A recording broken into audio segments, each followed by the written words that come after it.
Bismillahirrahmanirrahim. Assalamualaikum warahmatullahi wabarakatuh.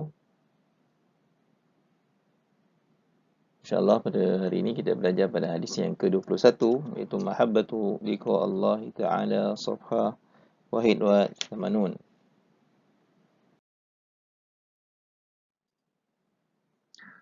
Hadis an Ubadah bin Samit radhiyallahu anhu an Nabi sallallahu alaihi wasallam qala man ahabba liqa Allah ahabba Allah liqa'ahu wa man kariha liqa Allah kariha Allah liqa'ahu.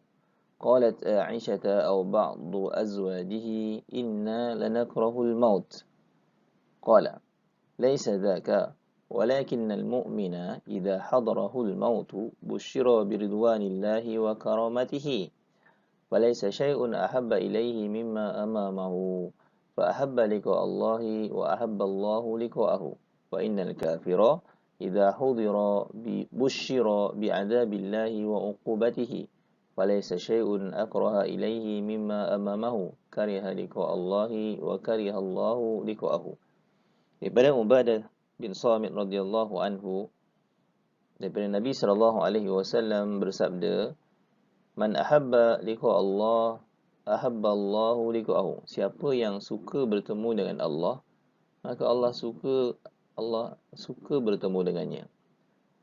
Dan siapa yang benci bertemu dengan Allah, Allah benci bertemu dengannya. Berkata Aisyah radhiyallahu anha, ataupun sebahagian daripada isteri baginda Nabi sallallahu alaihi wasallam, inna lanakrahul mauta, ya Rasulullah, kami ni bencikan kematian, atau kami ni tak suka akan kematian. Qala, sabda Nabi, laisa dzaka, bukan begitu maksudku. Walakinnal mu'mina idza hadarahul mautu busyira biridwanillahi wa karamatihi. Tetapi yang maksudku ialah seorang mukmin itu bila didatangi dia kematian, bila dia didatangi dengan kematian, busyira biridwanillah, maka Allah Ta'ala akan memberikan dia berita gembira dengan keredaan yang akan diberikan oleh Allah Subhanahu Wa Ta'ala dan kemuliaannya. Falaisa syai'un ahabba ilaihi mimma amamahu. Bila begitu, seorang mukmin tu tidak akan merasa benda yang lebih baik lagi, melainkan apa yang akan diberikan oleh Allah Subhanahu Wa Ta'ala di hadapannya, iaitu selepas kematiannya. Fa ahabba liqa Allah, maka sebab itu orang mukmin tu akan merasa suka untuk bertemu dengan Allah. Wa ahabballahu liqa'ahu, dan Allah akan suka bertemu dengannya.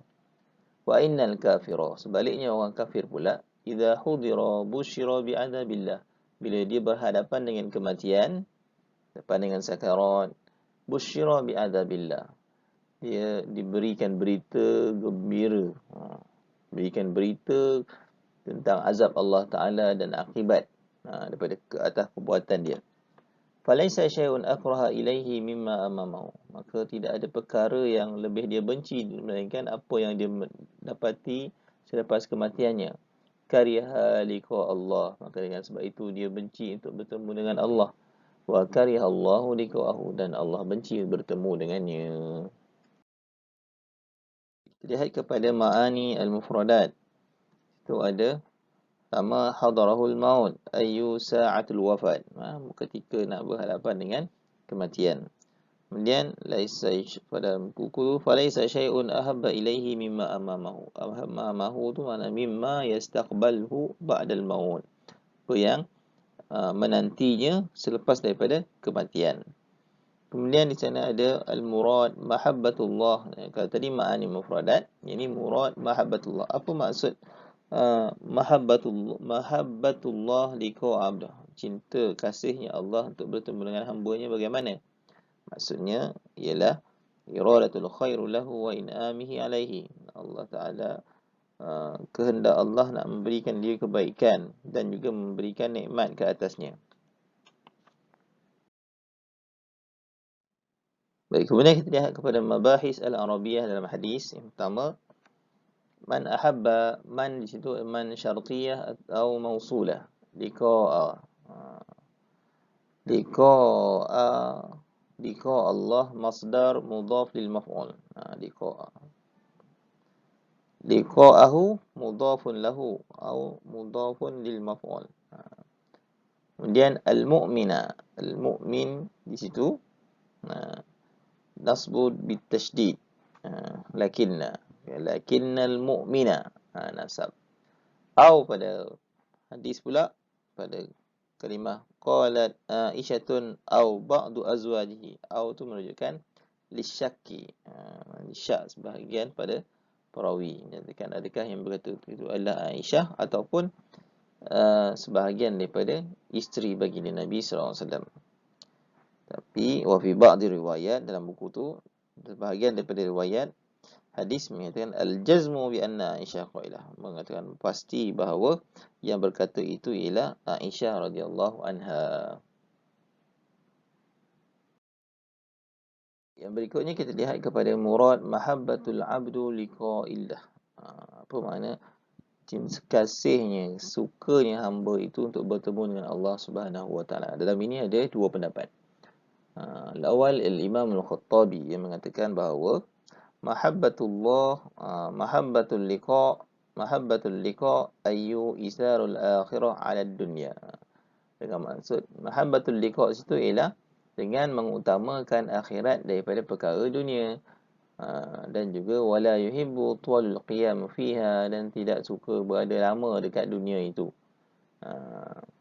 Lakinnahu yasta'iddu lirtihal anha, sebab itu dia bersedia untuk meninggalkan dunia itu. Itu kata Al-Imam Al-Khattabi.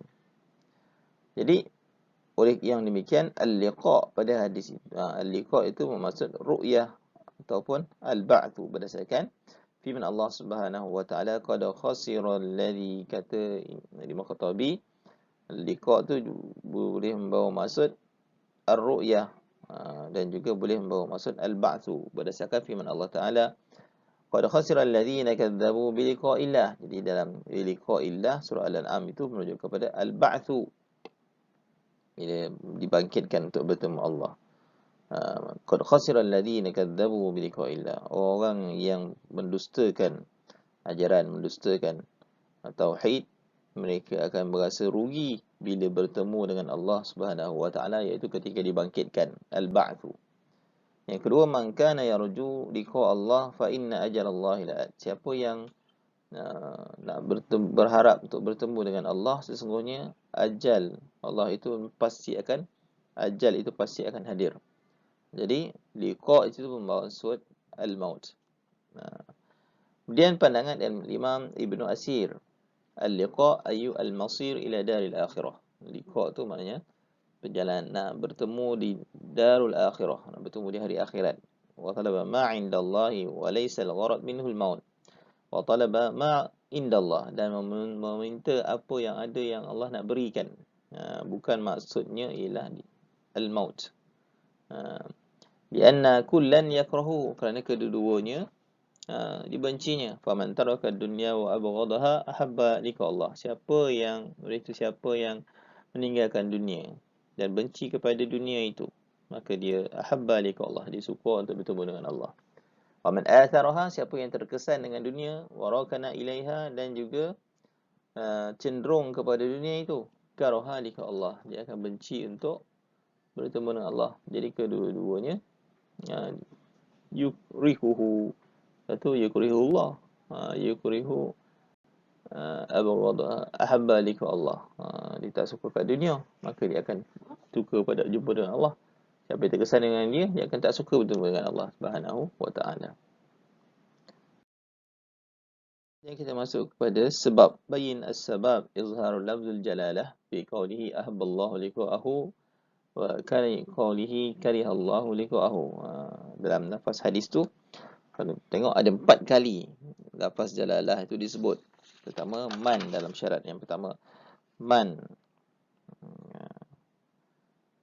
ahabba liqa Allah, tu syarat. Jawabnya ahabballahu liqa'ahu. Jawab tu dia sertakan lafaz jalalah. Kemudian isim syarat yang kedua, man kariha liqa Allah, jawabnya karihallahu liqa'ahu. Diulang lagi sekali lafaz jalalah. Kenapa izhar lafzul jalalah?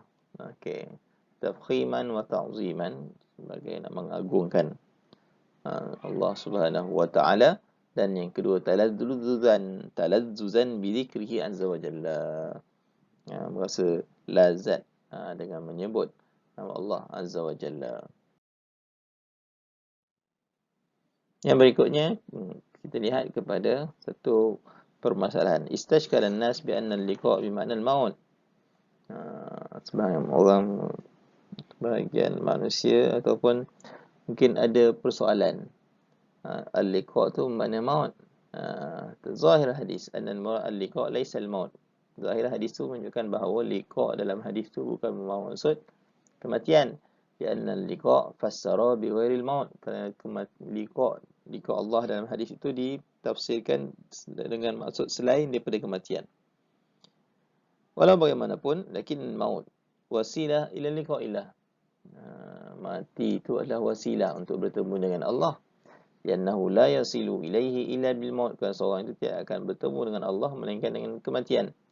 Wa jisrun yusilul habib ila habibi. Jadi dia adalah, kematian itu adalah jambatan untuk seorang kekasih bertemu dengan kekasihnya. Innamal maqsud bihi, adapun maksud dengan hadis ini, itu maksud al-liqa' dalam hadis itu ialah idza hadarahul mautu indal ihtidar, bila seorang tu berhadapan dengan kematian. Itu indal ihtidar, ketika berhadapan, kita dekat nak menghampiri kematian. Maka ketika itulah barulah terjadinya perkara itu, iaitu apa tadi? Dibentangkan, Allah Ta'ala bentangkan kepada orang yang nak berhadapan dengan kematian ini segala nikmat dan sebagainya. Bagi orang yang mukmin, orang yang kafir, Allah bentangkan kepadanya segala azab dia, maka orang itu akan benci untuk bertemu dengan Allah Azza wa Jalla. Ma yadullu alaihi al-hadis in anna mahabbata liqa Allah la tadkhulu fi an-nahyi an tamanna maut. Adapun mahabbah liqa Allah itu tidak termasuk dalam larangan tamannal maut, larangan untuk meminta kematian, li'annaha mumkinah ma'a adamut tamanniyah, kerana kematian tu pasti, walaupun tak bercita-cita untuk mati, kematian tu tetap akan datang, akan hadir. Lianna an-nahyu mahmul 'ala al-hayah mustamirrah. Kerana larangan tamannal maut itu adalah bagi orang yang hayah mustamirrah, berhadapan dengan kematian dah. Orang yang hayah mustamirrah, orang yang mempunyai kehidupan, orang yang hidup, dia masih lagi mempunyai kehidupan. Amma inda ihtidar, adapun orang yang dah berhadapan dengan kematian dan azab, maka fala tadkhulu tahtan nahi, maka tak termasuk dalam larangan tamannal maut, bercita-cita untuk mati. Sebab orang yang dah berhadapan dengan kematian ini, dia dah digambarkan oleh Allah Ta'ala tadi nikmat-nikmat yang disediakan baginya, maka ketika itu dia tak ada masalah dia untuk bercita-cita untuk bertemu dengan Allah Subhanahu wa Ta'ala. Sebab itu Nabi SAW bila berhadapan dengan kematian, di pangkuan Aisyah, apa yang Nabi sebut? Rafiqul ila rafiqil a'la, ila rafiqil a'la, ila rafiqil a'la. Dengan maksud apa? Dengan maksud Nabi nak bertemu dengan Allah Azza wa Jalla, untuk bertemu dengan kekasihnya. Ketika itu, maksudnya ketika itulah Nabi tamannal maut, bercita-cita untuk mati. Wallahu alam. Okey, sekadar itu saja. Sekian. Assalamualaikum warahmatullahi wabarakatuh. Syukran jasilan.